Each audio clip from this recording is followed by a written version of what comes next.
Good morning. I want to show you how to work on your applique from your Sew-ciety sampler block, South Hampton. And after you do this block, we will have a couple other blocks that require you to applique. So just going to show you the process a little bit. This is, you have your 4-inch squares of fabric, and then I like to use embellish foolproof repositionable web for my backing on my applique. And I like to use that because when I sew through it, it does not gum up my needle like some products do. So what you're gonna do is you're gonna cut some of these size of your squares and you're gonna fuse them to the wrong side of the fabric, okay? We're not scooting, we're just holding and pressing. And check the package for how long, because I never do what it says unless it doesn't stick. Then I like to turn my fabric over and I like to press it as well from the right side just to continue to make that seal with the fabric. Okay, so in this block we're going to need to make some circles. And what I actually did was I applied the web to the back of my fabric and I cut it with my Cricut. But if you don't have that option, you're just going to trace your 2-inch circle around, one on each color fabric, and then you're going to go ahead and just cut them out with your scissors. Okay, so then after you've done that, I do like to let this cool off, so you don't want to do it when your fabric's hot.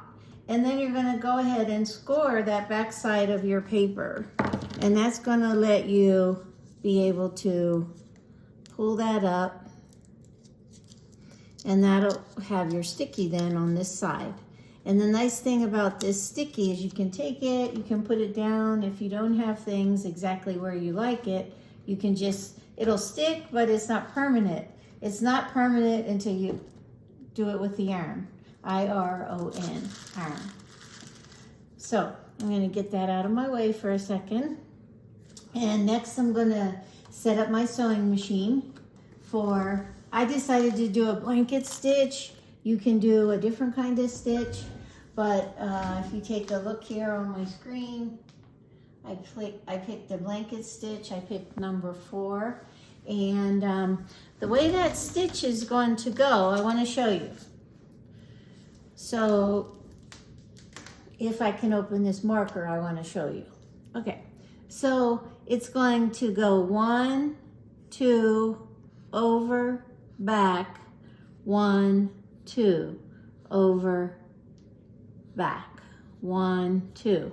Now, there's some other options that you have for your blanket stitch, or if you want a satin stitch, go ahead, but I think this is a little more forgiving. And if you want to practice your applique because you've never done it before, I will recommend you cut out a heart and start on the straight part of the heart. Fuse him down onto a regular piece of fabric for practice. And the advantage of practicing on a heart is you have this kind of outside curve, and then you have the inside corner. So it gives you all the things you're going to encounter really with any kind of applique. But today we are just doing circles. So, and I'm doing this in a colored thread so you can see it.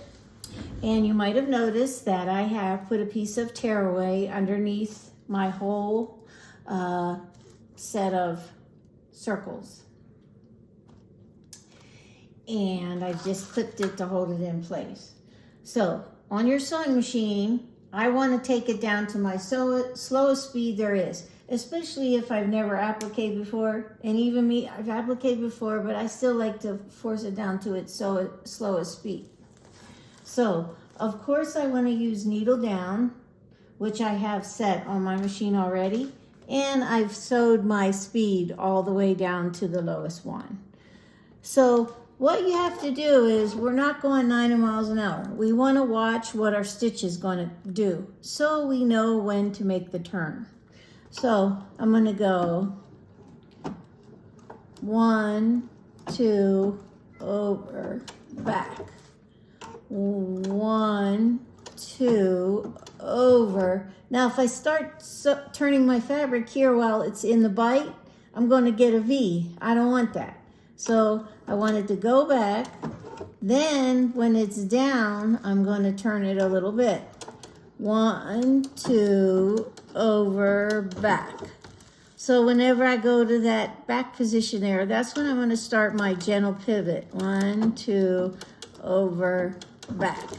And my straight stitches are really right on the edge of the fabric.